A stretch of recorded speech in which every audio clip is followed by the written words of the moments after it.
জন্মালেই মরতে হবে, চলে যেতে হবে, থাকা যাবে না। এটাই হলো পৃথিবীর পদ্ধতি। জীবনের সবচাইতে নির্মম ঘটনা হচ্ছে মরণ, সবচাইতে ভয়ঙ্কর অভিজ্ঞতা। কোন প্রাণীর জন্য সর্বোচ্চ এবং সবচাইতে ভয়ঙ্কর অভিজ্ঞতা হচ্ছে মৃত্যু। এবং এত ভয়ঙ্কর অভিজ্ঞতা, এই অভিজ্ঞতাটা কারো কাছে শেয়ার করে যাওয়া যায় না। মরার সময় কেউ বলে যেতে পারছিল আমার মরতে এমন লাগছে, কইতে পারছে? কেমন লাগছে বলতে পারে? বলা যায় না। তার আগেই চলে যেতে হয় শৈশব, কৈশোর, যৌবন, বার্ধক্য, প্রৌঢ়ত্ব, হ্যাঁ, বয়সের ছাপ, কালো চুল দাড়ি সাদা হয়ে যাওয়া, দাড়ি চুলে শুভ্রতা, দুর্বলতা। This is the circle of life. ছোট্ট ছিলাম, বড় হলাম, সিঙ্গেল ছিলাম, ডাবল হলাম, তারপরে বাবা হলাম, তারপরে শ্বশুর হলাম, তারপরে নানা হলাম, তারপরে চলে যেতে হবে। This is the circle of life. চিল্লায় বলেন ঠিক কিনা? এই যে মুরব্বীরা, দাড়ি পাকা মুরব্বী যারা আছে, আপনারা কি মনে করছেন মায়ের পেট থেকে এরকম মুরব্বী হয়ে বেরিয়েছিল? কিরকম বের হয়েছিল? তারাও ওয়া ওয়া করেছে। এরাও ফিডার খাইতো, এই চাচারা খায় নাই? এরাও ফিডার খেত, এরাও মায়ের বুকের দুধ খেত, এরাও ছোট্ট বাচ্চাদের মতো গরমকালে পানির মধ্যে ডুবাইতো। স্কুল ফাঁকি দিয়ে বাচ্চারা ডুবায়, আছে না নাই? উখিয়াতে এরকম নাই? ছোট্ট বাচ্চা ছিল, বড় হলো, বার্ধক্যে উপনীত হলো। This is the circle of life. চলে যেতে হবে। বিশ্বনবী বললেন আমার উম্মতি মা বাইনা 60 ইলা 70। আমার উম্মতের গড় বয়স হলো 60 থেকে 70। এই উম্মতের গড় বয়স কত? 60 থেকে 70। ওয়া আকাল্লুহুম মাইয়াজুজু যালিক। অল্প কিছু মানুষ আছে যারা 70-এর বেশি হায়াত পায়। এখানে 70-এর বেশি আছেন কারা? হাত তোলেন দেখি তো। কয়জন? একজন, দুইজন, তিনজন। মাশাআল্লাহ, আল্লাহ আরো হায়াত দেখ। আল্লাহ এদেরকে আরো হায়াত দারাজ করুক। চিল্লায় বলেন আমিন। তার মানে আমার উম্মতি মা বাইনা 60 ইলা 70। বিশ্বনবী বললেন এই উম্মতের গড় বয়স 60 থেকে 70, আর 70-এর বেশি হায়াত পাবে। ওয়া আকাল্লুহুম মাইয়াজুজু যালিক। 70-এর বেশি পাবে হাতে গোনা, গুনে বের করে ফেলা যায়, একজন, দুইজন, তিনজন। বাকি সব 60-এর আগে নাই। ঠুস। চিল্লায় এখন ঠিক কিনা? বাংলাদেশের গড় হায়াত কত মানুষের? 60। বিশ্বনবীর কথার সাথে মিলে গেছে। চিল্লায় পড়েন সুবহানাল্লাহ। এই জন্য বিশ্বনবী বলেন এই যে মুরব্বীদের দাড়ি পাকে, এই যে রাস্তায় অ্যাক্সিডেন্ট হয়, এই যে ক্যান্সারে আক্রান্ত হয়ে লোকজন মারা যায়, তার উপরেও কি টনক নড়ে না? এরপরেও কি বিবেকে ধরে না যে তোমাকে চলে যেতে হবে? আকসিরু যিকরা হাযিমিল লাযযাত। জীবনের সব স্বাদকে পানসা করে দেয় ওই মরণকে স্মরণ করো। মরণকে স্মরণ করলে জাহান্নাম বরণ করা লাগে না। চিল্লায় বলেন ঠিক কিনা? আবার আল্লাহ বললেন গোলাম, স্পেশাল একজন ফেরেশতা আমি মরণের জন্য সিলেক্ট করলাম, নাম মালাকুল মাউত। তাকে আমরা আজরাইল বলে চিনি। এই মালাকুল মাউত তার বাহিনী নিয়ে নির্ধারিত টাইমে গোটা বিশ্বের সব মানুষের রূহ কবজ করে। অন টাইম নাকি দেরি করে? মালাকুল মাউত আগেও আসে না, পরেও আসে না। সুবহানাল্লাহ পড়েন। সাইয়েদনা সুলাইমান আলাইহিস সালামের জামানাতে ওনার এক ওয়াজির ছিল, মন্ত্রী। ওই মন্ত্রীকে নিয়ে উনি বৈঠক করতেন। ওনার সময় উনি মালাকুল মাউতের সাথে বৈঠক করতেন। শুনতেছেন? আপনাদের মনোযোগ আছে তো? উনি বৈঠকে বসেছেন, মালাকুল মাউত বসা, ওয়াজিরও বসা। হঠাৎ মালাকুল মাউত ওয়াজিরের দিকে বড় বড় চোখ করে তাকাচ্ছে। বড় বড় চোখ করে তাকানোতে ওয়াজির ভয় পেয়েছে। হঠাৎ মালাকুল মাউত চলে গেল। ওয়াজির বলে ও সুলাইমান আলাইহিস সালাম, এই যে লোকটা বড় বড় চোখ করে আমার দিকে তাকালো, এটা কে? সাইয়েদনা সুলাইমান বলে হাদা মালাকুল মাউত। যে বর্ণনাটা বলছি এটা হাদিস না, এটা হচ্ছে ইসরাইলিয়া, জিউস ট্র্যাডিশন। কোরআন হাদিসের সাথে কোনো দ্বন্দ্ব নাই, তাই বর্ণনা করা যাবে। বিষ্ণু বলেছেন বাল্লিগু আন্নি ওয়ালাউ আয়া। আবার বলেছেন ওয়া হাদিসু আন বনি ইসরাঈলা ওয়ালা হারাজ। বনি ইসরাইলের ট্র্যাডিশন বর্ণনা করো, জিউস ট্র্যাডিশন বর্ণনা করো, এতে কোনো সমস্যা নাই। ওয়াজির বলে ও সাইয়েদনা সুলাইমান, বড় বড় চোখ করে যে তাকালো লোকটাকে? সাইয়েদনা সুলাইমান বলে হাদা মালাকুল মাউত, এটা মৃত্যুর ফেরেশতা। ওয়াজিরের কলিজায় পানি নাই। এটা কি ফেরেশতা? শুনে তো পিলে চমকে গিয়েছে। কয় কি? মালাকুল মাউত তো আমার চিনা ফেলেছে, বাড়ি চিনে ফেলছে, আমার খবর আছে। সাইয়েদনা সুলাইমান আলাইহিস সালাম জিনদেরকে দিয়ে কাজ করাতেন, মেঘমালাকে দিয়ে কাজ করাতেন, বিশাল সিংহাসন নিয়ে পৃথিবীর প্রাচ্য থেকে পাশ্চাত্যে ঘুরে বেড়াতেন। সাইয়েদনা সুলাইমানকে ওয়াজির বলে ও সুলাইমান, মেঘমালাকে আদেশ করে দেন আমি আর এই ফিলিস্তিনের ভূখণ্ডে থাকতে চাই না। আকাশের মেঘমালার উপরে আমারে বসিয়ে দেন, আর বলে দেন আমারে নিয়ে যেন আকাশের মেঘমালা হিন্দুস্তানের ওই দূর পর্বতে রেখে আসে। আকসা আল হিন্দ, হিন্দের সবচেয়ে দূরবর্তী জায়গায় যেন আমার রেখে আসে। সাইয়েদনা সুলাইমান বললেন, আকাশের মেঘ যাও, আমার ওয়াজিরকে নিয়ে হিন্দুস্তানের একটা উপদ্বীপে রেখে আসো। রেখে আসা হলো। কিছুক্ষণ পর মালাকুল মাউত সাইয়েদনা সুলাইমানের কাছে হাজির। সাইয়েদনা সুলাইমান বললেন, ও মালাকুল মাউত, কই ছিলা? কই, একটু আগে হিন্দুস্তান থেকে আপনার ওয়াজিরের রূহ কবজ করে আসছি। সুবহানাল্লাহ পড়েন। এটা আবার কেমন কথা, তুমি ওইখানে গেলা কেন? কয়, রব্বুল আলামিন কিছুক্ষণ আগে আমার কাছে পয়গাম পাঠিয়েছে, যাও সাইয়েদনা সুলাইমানের ওয়াজিরের রূহটা কবজ করো। কবজ করার জায়গা হলো হিন্দুস্তানের উপদ্বীপ। কোন জায়গায়? মালাকুল মাউত এসে দেখে সুলাইমান নবীর সাথে মিটিং করে। ওয়াজির কার সাথে মিটিং করে? সুলাইমান নবীর সাথে। কিন্তু ফরমানে লেখা রূহ কবজ করতে হবে কোথায়? হিন্দুস্তানে। সুবহানাল্লাহ বলবেন না? এজন্য বড় বড় চোখ করে আমি তাকিয়েছি আর মনে মনে ভাবলাম, টাইম তো নাই, কারণ মৃত্যু তো অন টাইমে হতে হয়, এখনই ওর রূহ কবজ করতে হবে। কেমন করে ওইখানে যাবে আমি জানি না, আমি আগে চলে যাবে। মালাকুল মাউত চলে গেল, যে দেখে ওই জায়গায় ওয়াজির হাজির। সাথে সাথে রূহ কবজ করে আল্লাহর কাছে চলে গিয়েছে। পড়েন সুবহানাল্লাহ। এজন্য আল্লাহ বললেন, মালাকুল মাউত আমি নির্ধারণ করে দিয়েছি, পৃথিবীর প্রতিটি মানুষ মালাকুল মাউতকে দেখবে, চাক্ষুষ দেখবে, ভালো হলেও দেখবে, খারাপ হলেও দেখবে। কার কথা? ভালো মানুষ যদি হয়, আল্লাহওয়ালা যদি হয়, ইসলাম প্রিয় যদি হয়, ডানপন্থী যদি হয়, মৃত্যুর সময় মালাকুল মাউত আলা সূরাতি শাবিন আলা আহসানি সূরা, একজন যুবকের আকৃতিতে চমৎকার ধবধবে সাদা একটা জুব্বা পরে, জান্নাত থেকে জান্নাতি কাফন নিয়ে, হানুত মিন হানুতিল জান্নাত, জান্নাতের সুগন্ধি নিয়ে মুমূর্ষ রোগীর মাথার সামনে এসে বসে যায় আর দেহটার ইঙ্গিত করে বলে, ইয়া আইয়াতুহান নাফসুত তাইয়্যিবা, ও পবিত্র আত্মা। আরেক বর্ণনায় এসেছে, ইয়া আইয়াতুহান নাফসুল মুতমাইন্নাহ, ও প্রশান্ত আত্মা, উখরুজি ইলা মাগফিরাতিম মিনাল্লাহ, আল্লাহর ক্ষমার দিকে বের হয়ে আসো। উখরুজি ইলা মাগফিরাতিম মিনাল্লাহি ওয়া রিদওয়ান, আল্লাহর ক্ষমার সন্তুষ্টির দিকে রূহটা বের হয়ে আসো। স্মুথলি বলার সাথে সাথে মুমিনের দেহ থেকে রূহটা বের হয়ে আজরাইলের হাতে চলে যায়। স্মুথলি বলার সাথে সাথে স্বাচ্ছন্দ্যে, আনন্দে মুমিনের দেহ থেকে রূহটা সা করে বের হয়ে মালাকুল মাউতের হাতে এসে পড়ে। পড়েন সুবহানাল্লাহ। আল্লাহ এমন মৃত্যু তুমি আমাদের নসিবে রেখে দিও, চিৎকার করে পড়েন আমিন।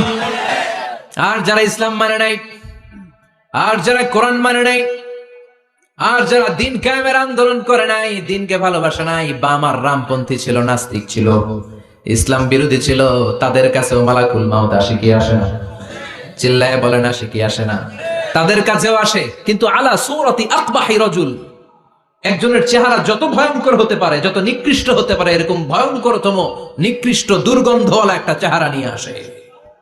রিজলাহু ফিল আরদ, পা থাকে জমিনে, রাসুহু ফিস সামা, হাদিসের বর্ণনা, পা দুইটা জমিনে, মাথা আকাশে।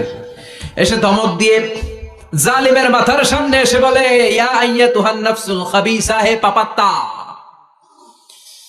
হে অপবিত্র আত্মা, উখরুজি ইলা সাখাতিল্লাহি ওয়া গাদাবিহি, আল্লাহর রাগের দিকে, আল্লাহর অসন্তুষ্টির দিকে বের হয়ে আয়।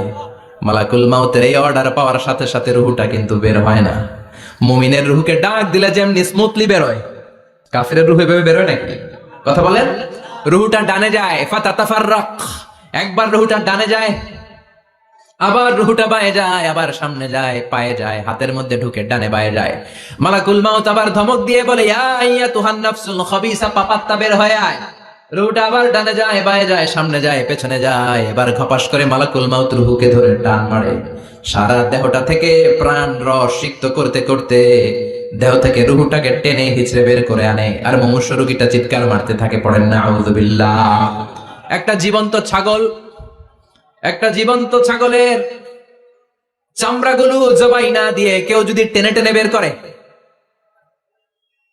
ছাগল জবাই হয় নাই কিন্তু চামড়া এক পাশ থেকে টেনে টেনে টেনে হিচড়ে আপনি গা থেকে বের করলে যত কষ্ট হয়, এর চেয়েও বেশি কষ্ট দিয়ে মালাকুল মাউত বামপন্থী আর কাফেরদের রূহটা দেহ থেকে বের করে আনে। পড়েন না আউযু বিল্লাহ। আমাদের রূহটা যেন আল্লাহ, মুমিনদের রূহ আপনি যেভাবে কবজ করান, ওইভাবে যেন আমাদের রূহটা বের হয়ে আসে। আরো জোরে পড়েন আমিন। এজন্য আল্লাহ বললেন, বাল তুসিরুনাল হায়াতাদ দুনিয়া ওয়াল আখিরাতু খায়রুন ওয়া আবকা, পাগলের মতো মোহাচ্ছন্ন হয়ে এই দুনিয়াটার পেছনে ছুটে বেড়াও, এই দুনিয়া আসল নয়, আখিরাত হলো আসল। চিল্লায় বলেন ঠিক কিনা? অস্থির, আমরা ব্যস্ত দুনিয়ার লোভে আর মোহে পড়ে, আমাদেরকে যে মরতে হবে, চলে যে যেতে হবে এটা ভাবার সময় আমাদের নাই। চিল্লাই কোন ঠিক কিনা? এজন্য বলা হয় মুতু ক্বাবলান তামুতু, মরার আগে একবার মরো। হাসিবু ক্বাবলান তুহাসাবু আলাইক, তোমার হিসাব কিয়ামতের দিন করার আগে তুমি তোমার হিসাব করো। জীবনে কি কি পাপ করেছি আমি জানি, আমার চেয়ে ভালো কেউ জানে না। চিল্লায় বলেন ঠিক কিনা? কি কি অন্যায় করেছি আমার হৃদয়ের মধ্যে কথাগুলো আছে না নাই? পৃথিবীর কেউ না জানলেও আমি জানি কি জানি না? পৃথিবী না জানুক আমি তো জানি, আমি কি পাপ করেছি হায়। পৃথিবী না জানুক আমি তো জানি, আমি কি পাপ করেছি হায়। আমার পাপের করলে বিচার, বাঁচার উপায় নাই আমার।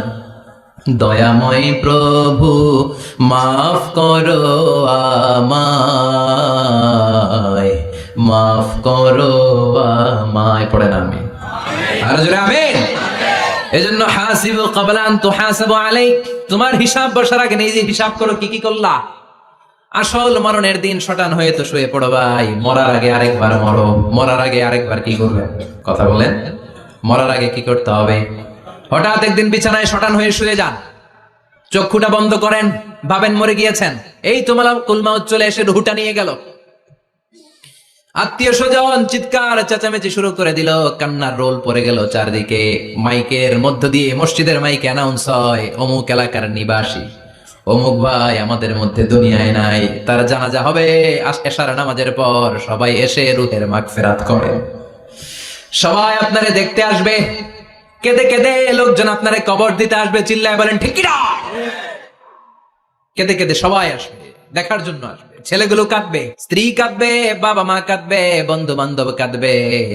আর ঘরের মধ্যে রাখা হবে না। এবার আপনাকে গোসল দেওয়ার পালা। চক্ষু বন্ধ করে চিন্তার দরকার আছে না নাই? কথা বলেন। হঠাৎ করে, হঠাৎ করে শুনবি একদিন আমার মৃত্যুর খবর। কেঁদে কেঁদে আসবে সবাই দিতে আমায় কবর, দিতে আমায় কবর। ঠিক কি না? একটু চোখটা বন্ধ করে ভাবেন, আপনাকে গোসল দেয়া হবে, জামাগুলো খোলা হবে। এত টাকা দিয়ে যে দামি গোসলখানা টাইলস লাগিয়ে ঘরে বানালেন, আপনার শেষ গোসলটা কি ওই দামি গোসলখানায় হবে? লাশ যেখানে ধোয়া হয় ওই জায়গায় ধোয়া হবে। আপনাকে কাফন পরানো হবে। আপনার কলিজার টুকরা ছোট বাচ্চাটারে বলা হবে, আব্বু দেখে যাও তোমার বাবারে শেষবারের মতো দেখো। আপনার বাবা মা শেষবারের মতো একটা নজর দিয়ে আপনার চেহারাটা দেখে নিবে। বন্ধু বান্ধবরা শেষবারের মতো একবার আপনারে দেখে নিবে। জানাজার জায়গায় নেওয়া হবে। হবে না এই ঘটনাটা আমাদের? হ্যাঁ, হবে কিনা? হাজার হাজার মানুষ শেষ বিদায় দেওয়ার জন্য আসবে। চারটা তাকবীর দিয়ে ইমাম নামাজ শুরু করবে। আল্লাহু আকবার, আল্লাহু আকবার, আল্লাহু আকবার, আল্লাহু আকবার বলে নামাজ শুরু করবে। নামাজ শেষ। এবার পালকিতে করে কবরে যাওয়ার পালা। যেতেই হবে, যেতেই হবে। পালকিতে করে লোকজন নিতে শুরু করবে। কবরস্থানের ওই জায়গায় যেখানে মানুষ বছরে মানুষ না মরলে যায় না, ওই গহীন নিঝুম কবরস্থানে ঢুকানো হবে। পালঙ্ক থেকে নামিয়ে আপনার জন্য করে রাখা আগ থেকে কবরটার মধ্যে শুইয়ে দেওয়া হবে। উপরে বাঁশ দিয়ে ছাউনি। শেষবারের মতো সবাই দেখে বাঁশের ছাউনির উপরে মাটি চাপা দিবে। ঠিক কিনা? চলে যাবে সবাই, কেউ নাই, অন্ধকার, শুধু অন্ধকার। এই অন্ধকার যেন শেষ হতে চায় না। এই ঘটনা ঘটবে না আমাদের? কথা বলে, ঘটবে কিনা? এজন্য মরার আগে এগুলো চিন্তার দরকার আছে না নাই? মরার আগে আরেকবার মরার দরকার আছে না নাই? এজন্য রব্বুল আলামিন বলেন, বাল তুসিরুনাল হায়াতাদ দুনিয়া ওয়াল আখিরাতু খায়রুন ওয়া আবকা। এই দুনিয়ার জীবনটাকে তোমরা আসল জীবন মনে করো, এটা আসল জীবন নয়। আসল জীবন হলো কবরের জীবন। চিল্লায় বলেন ঠিক কিনা? আল্লাহ তোমার এই দুনিয়ায়, আল্লাহ তোমার এই দুনিয়ায় কেউ আসে কেউ চলে যায়, তবু তোমার ভয়ে কারো কাঁদে না হৃদয়। এই দুনিয়াতে আমার বদলে গেল মন, চারিদিকে দেখি শুধু সুখেরই স্বপন। ভাবলো না মন আল্লাহ ছাড়া,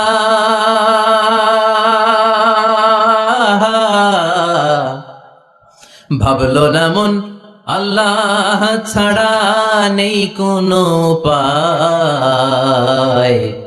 তবু তোমার ভয়ে কারো কাঁদে না হৃদয়। ঠিক কিনা?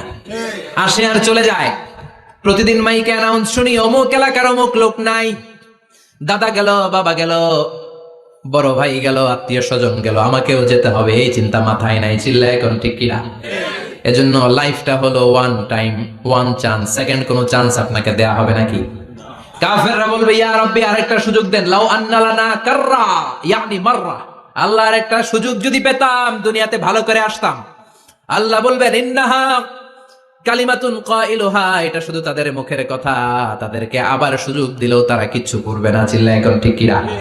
এজন্য একটা চান্স আমরা পেয়েছি, এই দুনিয়ার ওয়ান চান্সে আমরা ভয় পাবো একজনকে। চিল্লায় বলেন, তিনি কে? আল্লাহ। এজন্য যেতে আমাদেরকে হবে। এই মরণ থেকে পালানোর কোনো সুযোগ কেউ পালাতে পারে নাই। এই মরণ হলো আখিরাতের প্রবেশদ্বার। মরণ নামক পালকিতে চড়ে আমরা কবরের ভেতরে ঢুকি। মরণ হলো প্রথম পর্ব, কবর হলো দ্বিতীয় পর্ব। যেরকম ঠিক কিনা? এজন্য বিষ্ণু বললেন, আল কবর রাউদাতুম মিন রিয়াদিল জান্নাহ আও হুফরাতুম মিন হুফারিন নার। কবর হলো কারো জন্য জান্নাতের বাগান, কারো জন্য জাহান্নামের গর্ত। আমরা বলি, আল্লাহ আমাদের কবরটারে জান্নাতের বাগান বানাও। আর জোরে পড়েন আমিন। আবার বিষ্ণু বললেন, ইন্নাল কবরা আউয়াল মানজিল মিন মানাজিলিল আখিরাহ। কবর হলো আখিরাতের মানজিলগুলোর প্রথম মানজিল। আখিরাতে একটার পরে একটা অনেকগুলো স্টেশন আপনাকে পার হতে হবে। প্রথম স্টেশনটার নাম হলো কবর। প্রথম স্টেশনের নাম কি? এই কবর নামক স্টেশনে যদি আপনি মাফ পেয়ে যান, সামনের সব স্টেশনগুলোতে মাফের ব্যবস্থা করবে কে? আল্লাহ। আর কবর নামক স্টেশনে যদি ধরা খেয়ে যান, আপনার মায়ের আছে না নাই? লাশটাকে যখন রাখা হয়, লাশটা চিনে কে আমারে রাখলো, কে আমাকে ধৌত করলো, কে আমারে কাফন পড়ালো। এজন্য বিষ্ণু বলেছেন, মুমূর্ষের সামনে বসে বসে পড়ো, লা ইলাহা ইল্লাল্লাহু মুহাম্মাদুর রাসূলুল্লাহ। লাকিনু মাউতাকুম, লা ইলাহা ইল্লাল্লাহ। মুমূর্ষের সামনে দাঁড়িয়ে দাঁড়িয়ে পড়ো, লা ইলাহা ইল্লাল্লাহ। এই লা ইলাহা হচ্ছে জীবিতদের জন্য কালিমা, আর আমরা মরার পরে এই জিকির করি। ঠিক কি না? আমাদের দেশের অনেক জায়গায় লাশ নিয়ে কবরে যাওয়ার সময় লা ইলাহা পড়ে না। না, এটা আগের জিকির, মরার আগের জিকির। মরার আগে আপনাকে অ্যানাউন্সমেন্ট দিতে হবে, আল্লাহ ছাড়া কোনো ইলাহ নাই, বিশ্বনবী হচ্ছেন শেষ নবী এবং রাসূল। চিল্লায় বলেন ঠিক কি না? লাশটাকে যখন রেখে দেয়া হয়, বিশ্বনবী যত মানুষকে কবরে রেখেছেন তারপরে দাঁড়িয়েছেন আর বলেছেন, ইস্তাগফিরু লিআখিকুম, তোমার ভাইদের জন্য তোমরা দোয়া করো। ফাইন্নাহু আনা ইউসআল, এখনি তাকে কবরে সওয়াল করা হবে। কবরে প্রশ্ন আছে না নাই? কথা বলে। বিশ্বনবী খাদিজাতুল কুবরা, ওনার প্রথম স্ত্রী খাদিজাতুল কুবরা তাহেরাকে কবরের মধ্যে রেখে দিয়ে কাঁদতে শুরু করলেন। চোখের পানি ছেড়ে অনেক দোয়া করলেন। দোয়া শেষে সব সাহাবারা ঘরে ফিরে যায়, বিশ্বনবী যায় না। সাইয়েদনা আবু বকর বললেন, ও নবী চলেন ঘরে যাই। অনেক তো দোয়া করলেন। বিশ্বনবী বললেন, আবু বকর তুমি যাও, আমি যাব না। এইটা সাধারণ মহিলা না, এটা বিপদের দিনের সঙ্গিনী খাদিজা। মক্কায় যখন আমার কেউ ছিল না, খাদিজা আমারে ভুলে নাই। 3 বছর কাফিররা আমাকে জেলখানায় বন্দী রেখেছে, নাম শিয়াবে আবি তালেবের জেলখানা। আমার স্ত্রী ওই জেলখানার জীবনেও আমারে ছাড়ে নাই। আমার সাথে 3 বছর খাদিজাও জেল খেটেছে। এই একটাই মহিলা, যেই মহিলাকে আল্লাহ আরশের উপর থেকে সালাম দিয়েছে, মহিলাটার নাম খাদিজা। আল্লাহু আকবার। আমার সব সন্তান আল্লাহ খাদিজার পেট থেকে দিয়েছে। ফাতেমাতুজ জোহরা খাদিজার মেয়ে, জাইনাব খাদিজার মেয়ে, উম্মে কুলসুম খাদিজার মেয়ে, রুকাইয়া খাদিজার মেয়ে, আবুল কাসেম বিশ্বনবীর ছেলে খাদিজার ছেলে, আব্দুল্লাহ যাকে তাইয়্যিব এবং তাহের নামে আমরা চিনি, সেও খাদিজার ছেলে। সুবহানাল্লাহ। ও আবু বকর, আমার এই কলিজার টুকরা প্রিয়তমা খাদিজারে রেখে দিয়ে কেমনে বাসায় যায়? তুমি যাও, আমি দাঁড়িয়ে থাকবো। এখনই মুনকার নাকির এসে খাদিজারে প্রশ্ন করবে, আমি দেখবো খাদিজা উত্তর দিতে পারে কিনা। আর প্রশ্নের উত্তরে যদি ভুল করে ফেলে, কবরের উপর থেকে আমি নিজে প্রশ্নের উত্তর দিয়ে দেব। এজন্য কবরের আযাব থেকে বিশ্বনবী পানাহ চেয়েছেন। বিষ্ণু বলেছেন, আল্লাহুম্মা ইন্না নাউযু বিকা মিন আযাবিল কবর। ও আল্লাহ, কবরের আযাব থেকে তুমি আমাদেরকে বাঁচাও। পড়ে না আমিন। কবরে মুমিনদেরকে 4টা প্রশ্ন করা হবে, কাফিরদেরকে 3টা প্রশ্ন। চিৎকার করে বলেন, মুমিনের প্রশ্ন কয়টা? আর জোরে বলেন। প্রথম প্রশ্ন, মার রব্বুক, তোর রবের নাম কি? আমরা কি বলবো? আল্লাহ আমারে রব, এই রবি আমার সব, দমে দমে তনু মনে তারি অনুভব। আল্লাহ আমারে রব, এই রবি আমার সব। পড়েন আমি। দ্বিতীয় প্রশ্ন, আমার দিন, উত্তর দিনের নাম কি? ধর্মের নাম কি? তৃতীয় প্রশ্ন, আমান হাদার রাজুল, এই লোকটাকে কে? আমরা বলবো মুহাম্মদ সাল্লাল্লাহু। 3টা প্রশ্নের উত্তর যখন আপনি কবরে করে দিতে পারবেন, অতিরিক্ত একটা প্রশ্ন, ওয়ামা ইলমুক, এই যে 3টা প্রশ্নের উত্তর পাল্লা, কেমন করে উত্তর জানলা? কোত্থেকে শিখেছো? নকল করে আনছো কাফনের কাপড়ে? পরীক্ষার হলে নকল আছে না নাই? হাতে নকল আছে না? পায়ে নকল, মুজার ভিতরে নকল আছে না নাই? মোবাইলে নকল আছে না নাই? নকল থেকে আল্লাহ তুমি বাঁচাও। আরো আস্তে কোন আমি। কিভাবে জানলা? কেমন করে 3টা প্রশ্নের উত্তর শিখলা? What is the source of your knowledge? তথ্যসূত্র কি? আপনাকে বলতে হবে, আমি যেই কিতাবটা থেকে শিখেছি কিতাবটার নাম কি? চিল্লায় বলেন কি নাম? এই কিতাবটা হলো কোরআন। আপনাকে বলতে হবে, কোরআন থেকে আমি শিখেছি, বিশ্বনবীর হাদিস থেকে আমি শিখেছি। 4টা প্রশ্নের উত্তর যখন পারবেন, ফেরেশতারা বলবে আহলান সাহলান, খুশ আমদেদ, কংগ্রেচুলেশন, বাহ বাহ, তুমি তো চমৎকার পেরেছো। ফায়ুফসাহু লাহু কবরুহু 70 দিরাআন, মুমিন বান্দার কবরটা 70 হাত লম্বা করে দেয়া হবে। ইফতাহু লাহু বাবুন ইলাল জান্নাহ, জান্নাতের দিকে তার কবর থেকে একটা দরজা বানিয়ে দেয়া হবে। জান্নাতের সুঘ্রাণ ঠান্ডা বাতাস এসে তার কবরের ভিতরে ঢুকতে শুরু করবে। ইলবাসু লিবাস মিন আহলিল জান্নাহ, জান্নাতীদের পোশাক তার গায়ের মধ্যে পরিয়ে দেয়া হবে। আল্লাহু আকবার। আর বলা হবে, নাম কানাউমিল আরুস, বাসর রাতে বর যেমনি কনেকে নিয়ে ঘুমিয়ে যায়, তুমিও একটা ঘুম দাও। আলহামদুলিল্লাহ পড়ে মুমিন বান্দা আনন্দের একটা ঘুম দিবে। ইসরাফিলের সিংগার আওয়াজ ছাড়া পৃথিবীর কোনো কিছুই তার আগে ঘুম ভাঙতে পারবে না। আল্লাহ আমরাও যেন সেদিন কবর একটা মজার ঘুম দিতে পারি, তুমি তৌফিক দাও। জোরে বলেন আমিন। এবার বামপন্থী নাস্তিক আর কাফেরদের পালা, ইসলাম বিদ্বেষীদের পালা, আলেম ওলামাদের শত্রুদের পালা, ইসলামকে যারা বিজয়ী শক্তি হিসেবে মানতে পারে নাই তাদের পালা। চিল্লায় কোন ঠিক কিনা? ওদেরকে একই প্রশ্ন, রব কে? ওরা বলবে আমি জানি না। আমাদের উত্তর আল্লাহ। ওরা বলবে আমি কিচ্ছু জানি না, আমি সব ভুলে গেছি, আমার মাফ করে দেন, আমি কিছুই জানি না। তবে আমি ইসলাম বিরোধীদের সাথে চলতাম, যারা ইসলাম রে বাস দিত আমি তাদের সাথে স্লোগান দিতাম। এরকম ডাকাইত আছে না নাই? দ্বিতীয় প্রশ্ন, মা দিন, ও তোমার ধর্মের নাম কি? কয় আমার ধর্ম নাই, আমার ধর্ম কর্ম নাই, আমি খালি দুনিয়া কে মজা লেলো, দুনিয়া তোমারই হ্যায়, আমি খালি দুম চলে দুম। আছে না নাই? আমি শুধু মৌজ মাস্তিতে ব্যস্ত ছিলাম, আমার দুনিয়া নাই, দিন নাই, আখেরাত নাই, রবকে আমি জানি না, ধর্মকে জানি না। ইসলাম বিরোধী রাজনীতি আমি করতাম, মাও সেতুংয়ের রাজনীতি, কার্ল মার্কসের রাজনীতি, বুশের রাজনীতি, ডোনাল্ড ট্রাম্পের রাজনীতি, বামপন্থীদের রাজনীতি। চিল্লায় এখন ঠিক কিনা? কোন ধর্ম নাই। এই লোকটাকে চিনো কিনা বলো? বিশ্বনবীর চেহারা দেখিয়ে বলা হবে এই লোকটাকে, কয় জানি না। এরে আমি মানতাম না, এরে আমি গালি দিতাম।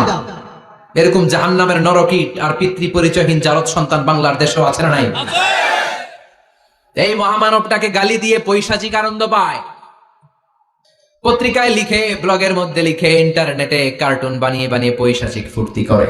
এগুলো জাহান্নামের কীট, এগুলো জারদ সন্তান, বাপ মায়ের ঠিক নাই। যে আমার নবীরে যারা গালি দেয়, এগুলোর বাপ মায়ের ঠিক আছে? এগুলোর কোনো গোড়া আছে? এগুলোর কোনো শেকড় আছে? এগুলো আগাছা। চিৎকার করে বলো ঠিক কিনা? বলবে আমি জানি না। ফেরেশতারা বলবে দাঁড়া, আমরা জানি। তোর সাথে কেমন আচরণ করতে হবে আমাদেরকে ট্রেনিং দিয়েছে কে? এবার শুরু হবে মাইর। কি শুরু হবে? কথা বলেন, মাইর। ফায়ুদরাবু বিমা তারিকা মিন হাদিদ, লোহার হ্যামার দিয়ে শুরু হবে মাইর। এক একটা হ্যামারের বাড়িতে মাথাটা ফেটে চূর্ণ বিচূর্ণ হয়ে যাবে, দেহটা জমিনের ভেতরে 70 গজ দেবে যাবে, ওর চিৎকারে কবরস্থানটাও থারথার করে কাঁপবে। আবার জমিনকে বলা হবে ইলতাইমি, চাপা দে। জমিনে ঢুকে যাওয়ার পরে জমিনের এ পাশ থেকে একটা চাপা, মাটি চাপা, বাম দিক থেকে মাটি চাপা। দুই চাপায় ডান দিকের পাজর বায়ে চলে যাবে, বাম দিকের পাজর ডানে চলে আসবে। ওর চিৎকারে কবরস্থানটা থার থার করে কাঁপবে। আল্লাহ, এই ধরনের পরিস্থিতি থেকে তুমি আমাদেরকে বাঁচাও। আরো চিৎকার করে করে বলেন আমিন। এই জন্য কবরের এই প্রস্তুতি নেওয়ার দরকার আছে না নাই? কোরআনের পক্ষে থাকার দরকার আছে না নাই? ইসলামের পক্ষে থাকার দরকার আছে না নাই? ইসলামী আন্দোলনের সাথে থাকার দরকার আছে না নাই? ইসলামের বিজয় চাওয়ার দরকার আছে না নাই? যে লোক ইসলামের বিজয় চায় না, যে লোক চায় না ইসলাম দিয়ে দেশ শাসিত হোক, যে লোক চায় না কোরআনটা সংসদ ভবনে নেতৃত্ব দেয়, তার অন্তরে ঈমান থাকতে পারে নাকি? চিল্লায় বলেন পারে? যে ঈমান প্রয়োজনে জ্বলে ওঠে না, যে ঈমান সত্যনের কথা বলে না, যে ঈমান প্রয়োজনে জ্বলে ওঠে না, যে ঈমান সত্যনের কথা বলে না, যে ঈমান বাস্তবে নাই, যে ঈমান অন্তরে নাই, মুখে শুধু ফাঁকা বলি, কি করে তারে বলো ঈমানে বলি, কি করে তারে বলো ঈমানে বলি, কি করে তারে বলো ঈমানে বলি। ঠিক না?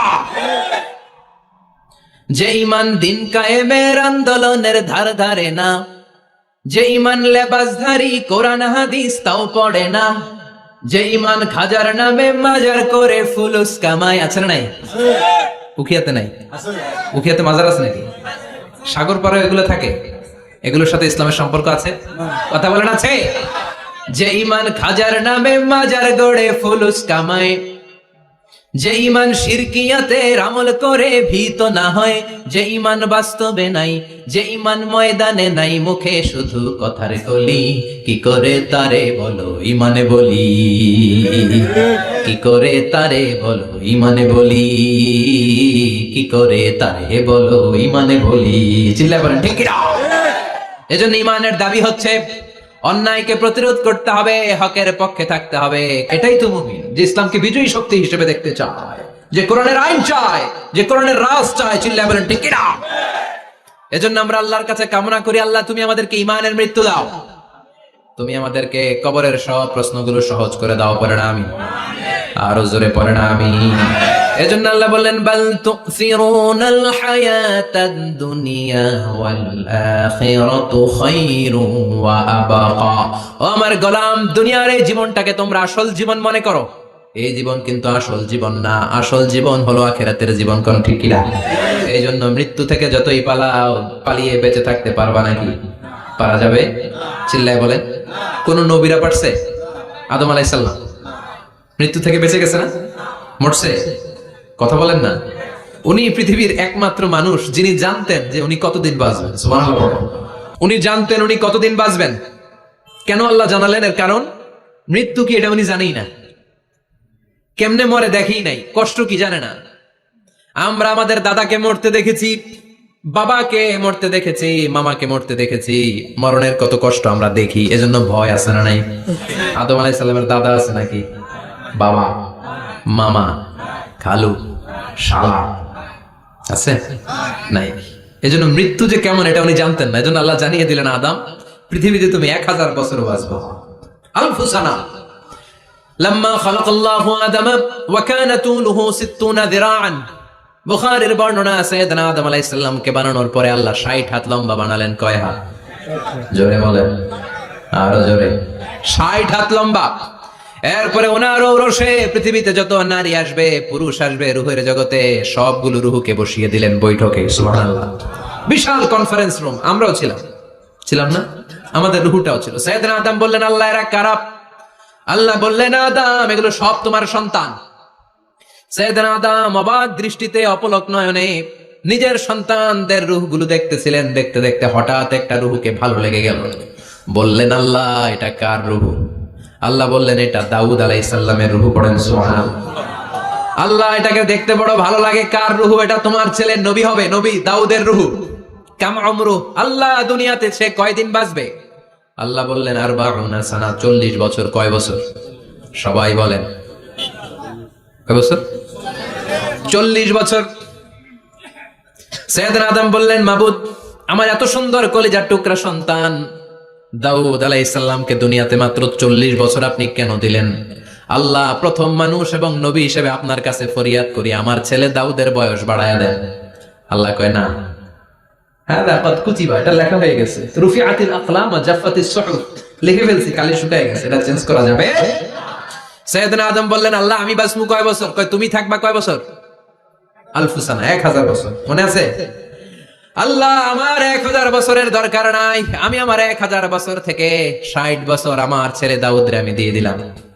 আদম আলাইহিস সালামের 1000 বছর থেকে 60 বছর যদি দান করে দেয়, ওনার আর কত রইল? 940। আর 60 বছর যদি দাউদ নবীর 40 বছরের সাথে যোগ দেয়া হয়, উনি পেলেন কয় বছর?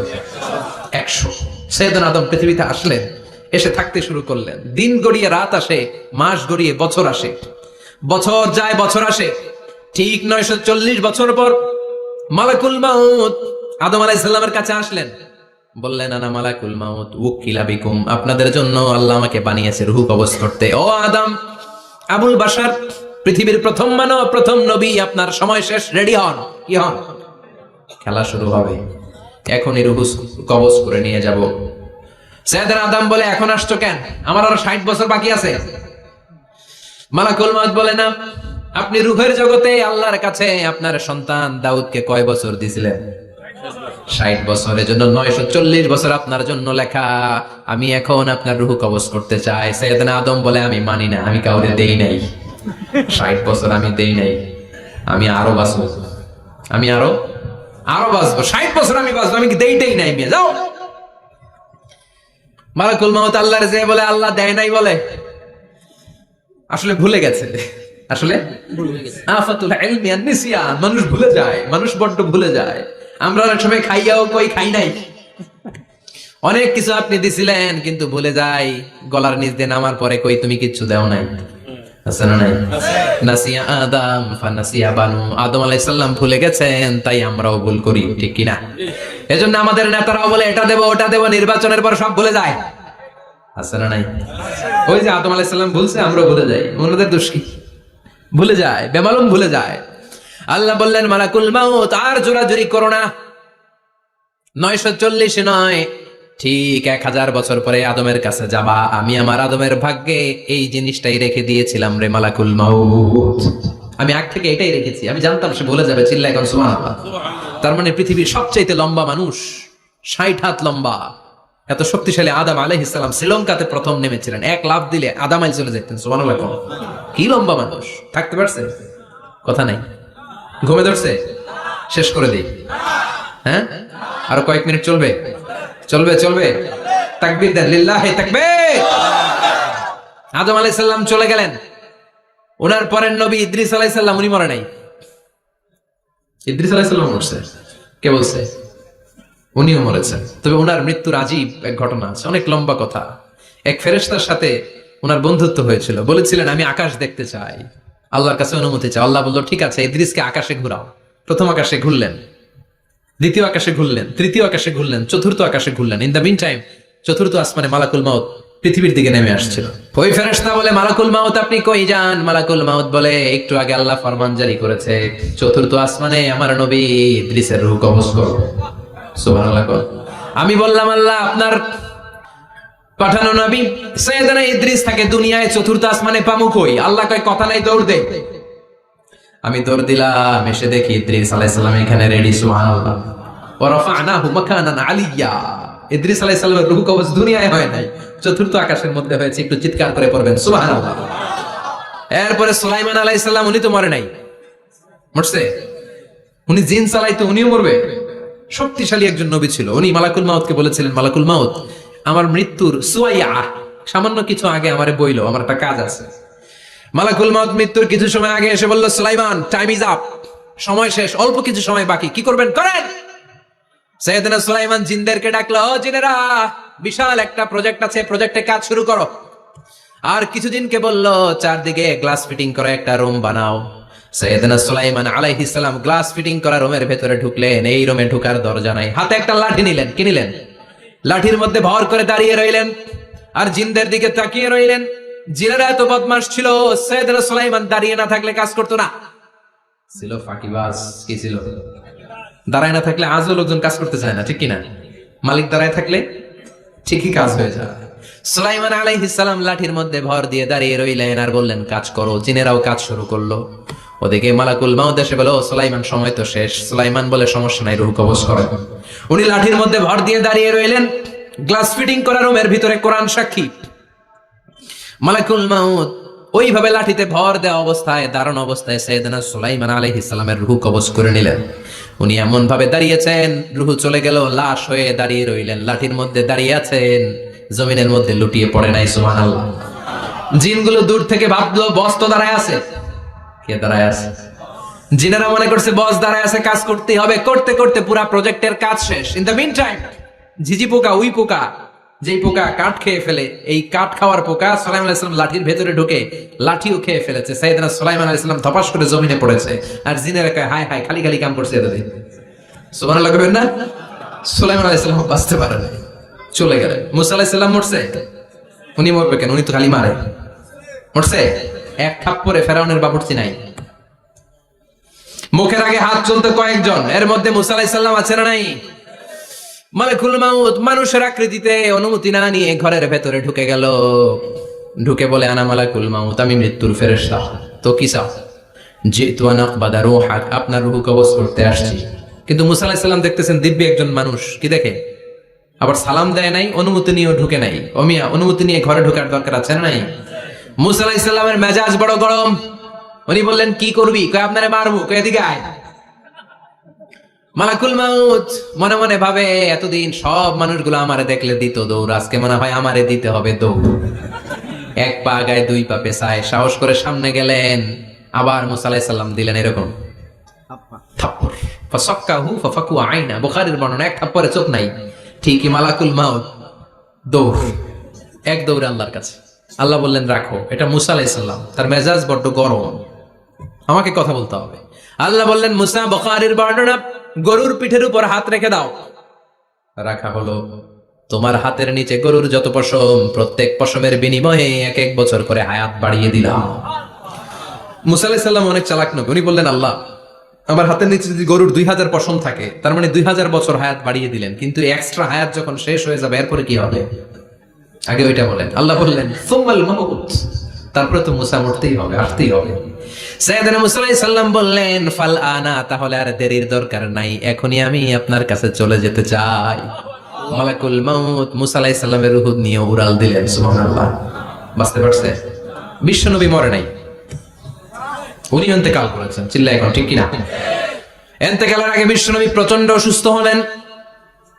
মা আয়েশারে ডেকে বললেন, আয়েশা, মনে হয় আমি বাঁচবো না। ওই যে খায়বার বিজয়ের দিন, খায়বার দুর্গ বিজয় করার পরে এক ইহুদি মহিলা আমার দাওয়াত দিয়েছিল। ওই দাওয়াত খেতে যাওয়ার পরে গোশতের মধ্যে বিষ মাখানো হয়েছিল রে আয়েশা। ওই বিষ মাখানো খাসির গোশত খেয়ে যে ব্যথা আমার পেটে উঠেছিল, আজ আবার সেই ব্যথা উঠেছে।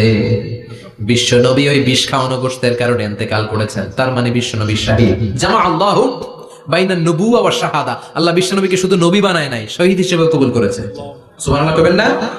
প্রচন্ড অসুস্থ, উনি ছাড়া মসজিদে নববীতে কেউ ইমামতি করার সাহস পায় না। বিশ্বনবী বললেন, আবু বকর তুমি যাও। আবু বকরও যায় না। বিশ্বনবী বললেন, পানি আনো। বিশ্বনবী পানি দিয়ে ওযু করলেন। ওযু করে কয়েকজন সাহাবীকে ধরে উঠতে চাইলেন, আবার ধপাস করে বেহুশ হয়ে পড়ে যায়। বিশ্বনবী উঠতে পারে না। আবার বললেন, ঠান্ডা পানি আনো। পানির ভেতরে বিশ্বনবী 2 হাত ঢুকিয়ে দিয়ে ঠান্ডা ভিজা হাত দিয়ে চেহারার মধ্যে মাসে করলেন আর বললেন, ইন্নালিল মাউতি লা সাকারাত, হায়রে মৃত্যুর কি যন্ত্রণা, হায়রে মৃত্যুর যে কি কষ্ট। ও মিয়া, বিশ্বনবী যদি মৃত্যুর কষ্টে কাতরায়, আমাদের অবস্থা কি? আমাদের নসিবে কি আছে? আল্লাহ তুমি বাঁচাও, পড়ে না আমি। বিশ্বনবী কাঁদছেন, সাহাবারা একের পর এক দেখতে আসে। কান্নার রোল পড়ে গেল চারদিকে। বিশ্বনবীর কলিজার টুকরা নয়নের পুটুলি সাইয়্যিদাতুনা ফাতিমা বিশ্বনবীর কান্না সহ্য করতে পারে না। বিশ্বনবীকে ধরে সাইয়্যিদাতুনা ফাতিমা কান্নাকাটি শুরু করে দিলেন আর বললেন, ওয়া কুরবাবা, ওয়া কুরবাবা, হায় হায়, আমার বাবার কি কষ্ট, আমার বাবার কি কষ্ট হচ্ছে। বিশ্বনবী বললেন, ফাতেমা তুমি কেঁদো না, আমার কষ্ট আজকের পরে আর থাকবে না, আজকে তোর বাবার সব কষ্ট বন্ধ হয়ে যাবে। কি যেন কানে কানে বললেন, ফাতেমা আরো কেঁদে দিল। আবার কানে কানে কি যেন বললেন, ফাতেমা হেসে দিল।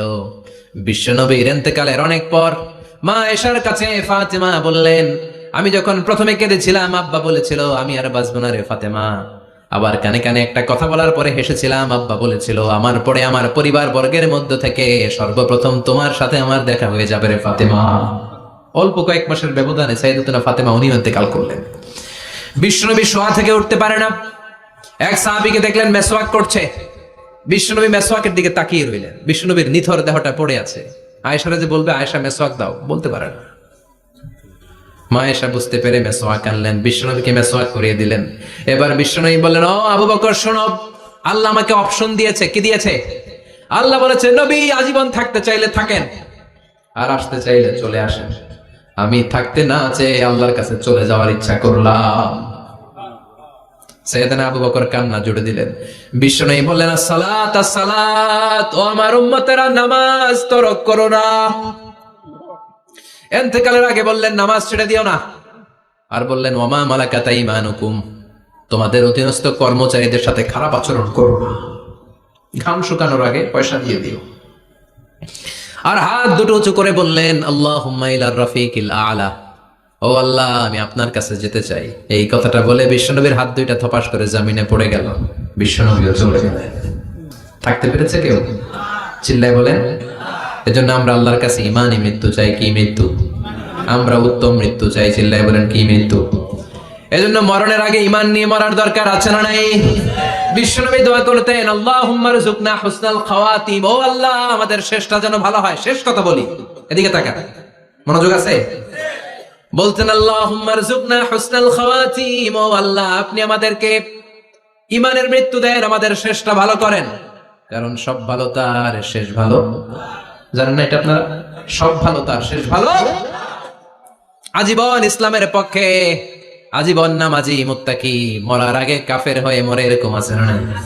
আবার আজীবন কাফের, ইসলামের বিরোধী, ইন্তেকালের আগে কালিমা পড়ে সব মাফ করায়, আছে না নাই? বিশ্বনবীর শ্বশুর আবু সুফিয়ান, নাম শুনছেন?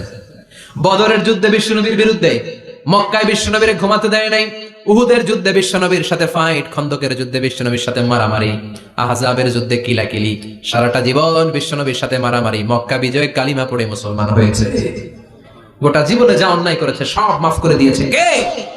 এজন্য আমরা আল্লাহরে বলি, আল্লাহ কালিমাটা পড়তে পড়তে যেন আমরা মরতে পারি। চিৎকার করে পড়ে না আমিন। জিহাদের ময়দানে এক সাহাবা যুদ্ধ করতে লাগলেন। বুখারীর বর্ণনা, যুদ্ধ করতে করতে কাফেরদেরকে মারতে মারতে, হাদিসের ভাষ্য লা ফাযা ওয়ালা শাযা ইল্লা ইয়াদরিবুহা বিসাইফি, তার সামনে যত কাফের আসে সে কচুকাটা করে। অন্য সাহাবীরা খুশি হয়ে যায়। অন্য সাহাবীরা বলে আজকের সব সওয়াব এই সাহাবী পেয়ে যাবে।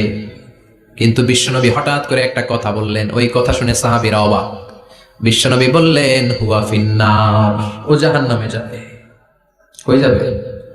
জিহাদের ময়দানে এক মুজাহিদ সাহাবী কাফেরদেরকে মেরে শেষ, কিন্তু বিশ্বনবী বললেন কই যাবে? কথা কয় না। এক সাহাবী কয় ঘটনা কি? এত বড় মুজাহিদ ফি সাবিলিল্লাহ কেন জাহান্নামে যাবে? আমি লুকিয়ে লুকিয়ে দেখি। লুকিয়ে লুকিয়ে ওই সাহাবী দেখে মুজাহিদ সাহাবী যুদ্ধ করতে করতে কাফেরদের বিশাল একটা ঘাটির ভেতরে ঢুকে গেল। মারতে মারতে মারতে মারতে হঠাৎ এক কাফেরের আঘাতে এই মুজাহিদ সাহাবীর ডান হাতটা কাটা পড়ে গেল। এবার ডান হাত দিয়ে ফিনকি দিয়ে রক্ত বের হতে শুরু করলো। মুজাহিদ সাহাবী আর যন্ত্রণা সহ্য করতে পারে না। যন্ত্রণা সহ্য করতে না পেরে কাতরাতে কাতরাতে নিজের হাতের ছুরিটাকে জমিনের মধ্যে কেটে দিয়ে ছুরির উপরে ছাপিয়ে পড়লো। পেটের এই দিক দিয়ে ঢুকে ওপাশ দিয়ে বের হয়ে গেল, এফার ওফার হয়ে গেল। মানে আত্মহত্যা করলো, ঠিক কি না? জাহান্নামী না? কথা কয়। লুকিয়ে লুকিয়ে যে সাহাবা দেখেছে চিৎকার দিয়ে বিশ্বনবীর কাছে যায় বলে আশহাদু আন্নাকা রাসূলুল্লাহ, ও নবী আপনি যে আসল নবী কোনো সন্দেহ নাই, আমি লুকিয়ে লুকিয়ে দেখেছি।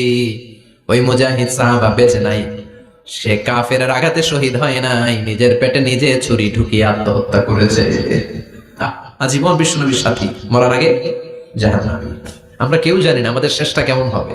এজন্য আমাদের শেষটা ভালো হোক, ভেরি সেনসিটিভ ইস্যু। আমাদের শেষটা ইমানের হোক।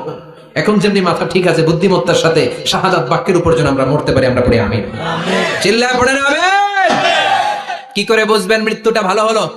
এক নাম্বার আলামত আন-নুতকু বিশ-শাহাদা, মরার আগে আওয়াজ করে জিকির করে কেউ যদি পড়তে পারে লা ইলাহা ইল্লাল্লাহু মুহাম্মাদুর রাসূলুল্লাহ সাল্লাল্লাহু, এটা হচ্ছে আলামাতু হুসনিল খাতিমা। আপনার মৃত্যুটা যে ভালো মৃত্যু হয়েছে এটার আলামত। কি মৃত্যু? সবাই বলেন ভালো মৃত্যু আমরা চাই কি চাই না? ভালো মৃত্যুর এক নাম্বার আলামত কালিমা পড়ে যদি মরতে পারে। বিশ্বনবী বলেন মান কানা আখিরু কালামিহি লা ইলাহা ইল্লাল্লাহ, যে ব্যক্তির সর্বশেষ কথাটা হবে, বাক্যটা হবে লা ইলাহা ইল্লাল্লাহ, দাখালাল জান্নাহ, সে জান্নাতি হয়ে যাবে। সুবহানাল্লাহ পড়েন। এরপরে বিশ্বনবী বললেন আল মুমিনু ইয়ামুতু বিজাবি ইরকিল জাবিন, মুমিন যখন মারা যায় তার কপাল ঘেমে যায়। সুবহানাল্লাহ পড়েন। হাত ঘামে না, পা ঘামে না, মুমিনের কপাল ঘামে। সুবহানাল্লাহ।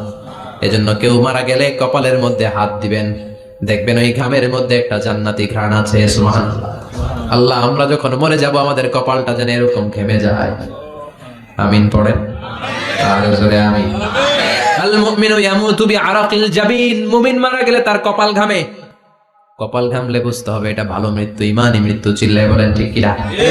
এরপরে বিশ্বনবী বললেন ফি লাইলাতিল জুমা, জুমার রাতে যদি মরে, আও ফি শাহরি রমাদান, কিংবা রমজান মাসে যদি মরে, আও ফি সাফারিল হজ, কিংবা হজের সফরে যদি মরে।